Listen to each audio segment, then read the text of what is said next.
Right. put a bullet in his head or drop a grenade on him instead of just like killing him like anonymously somewhere else in a level with a mine.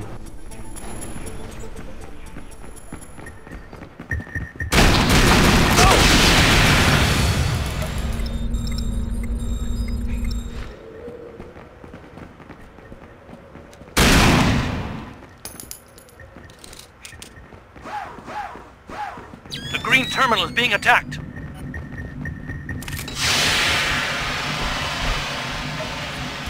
I thought it was also cool that when you get killed, like to your point, like sometimes you just die and it was from a mine. It was like, oh, where was it or whatever, you know, you didn't even know. Now, even when you get shot, it has that thing where it shows the line of the bullet, Yeah, and it the shows kill cam where the person was who shot you and from what angle, and you can switch back and forth between you and him. They want to make it easy for you to figure out, like, even if you're a spy, you're hacking, all of a sudden you get shot from behind and you don't understand why. So now you can see, like, oh, the mercenary snuck up behind me. Right. So they want you to learn from it, and next time, like, well, I gotta watch my back, Yeah. or I gotta find another less obvious spot to hack the thing from. Yeah, there's a lot of little things in there that you can appreciate for newbies. Like, on top of that, you have the mini map now in the corner, Right. so you can always see what where your objective. other guys yeah, are. you see where your teammates are. You Yeah. see where the objectives are being hacked. So you're not like wondering like what do I do? Like, what's going on? Who's hacking what? That helps a ton. Yeah. Instead of just the HUD thing flashing and you're like, it's through some walls. Like, where is it? You know.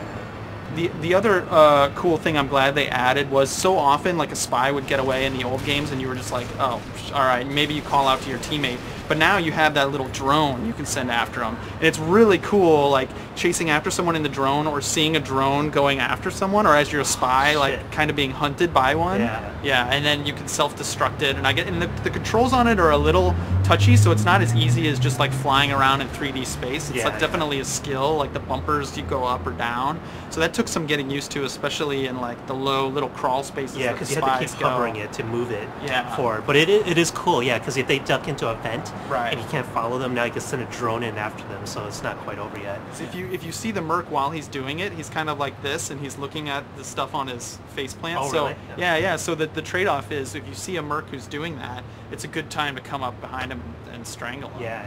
But I think most like the hardcore fans, like all the guys I used to play with, I suspect they're not going to like this at first. Because I didn't like it. The first time I played it, I was like just bummed out because I'm like, oh man, Chaos Theory was so good, Pandora Tomorrow was so good, and I really missed having all the choice of gadgets because you had all these different gadgets to pick from, and it's a lot of strategy.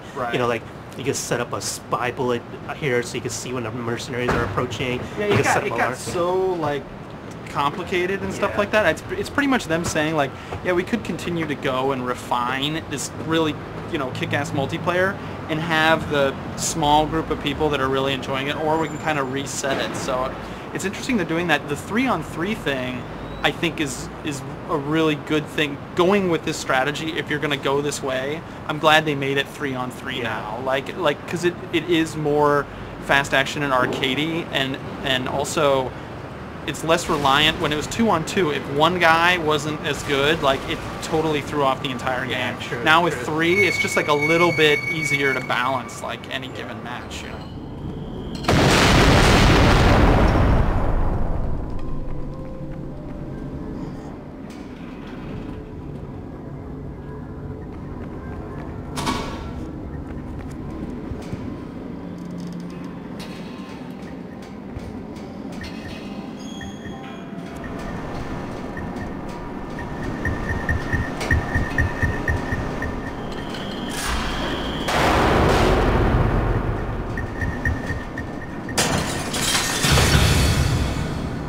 It's weird because I loved how deep the old games were, and it's so much more shallow now. But at the same time, there are a lot of positives to these fixes. So I need to play it a lot more and see how it goes. Because like the original games too, like Chaos Theory and Pandora Tomorrow, you didn't realize how hardcore it was until you started playing other people. As people got good, that's when all the problems started popping up. All right, cool. So you want to head back in? I think we got one more map. Yeah, we got some more time, so let's play some more. Cool.